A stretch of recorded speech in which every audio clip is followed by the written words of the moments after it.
ভূমধ্যসাগরের নীল জলরাশির মাঝখানে সাইপ্রাস এমন একটি দ্বীপরাষ্ট্র যেখানে একই সঙ্গে মিশে আছে হাজার বছরের ইতিহাস ও ইউরোপীয় আধুনিকতা, গ্রিক ও তুর্কি সংস্কৃতির অনন্য সংমিশ্রণ এবং রাজনৈতিক বিভাজনের এক জটিল বাস্তবতা।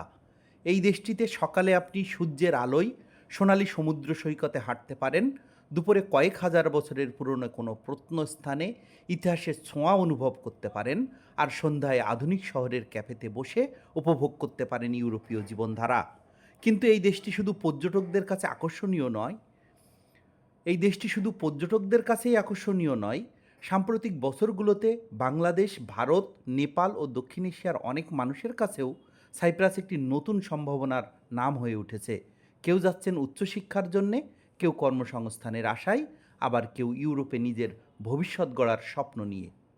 তবে প্রশ্ন হলো, আসলে সাইপ্রাস কেমন একটি দেশ? কেন এটি একই সঙ্গে ইউরোপীয় ইউনিয়নের সদস্য হয়েও আজ পর্যন্ত বিভক্ত? এখনকার এখানকার মানুষ কেমন?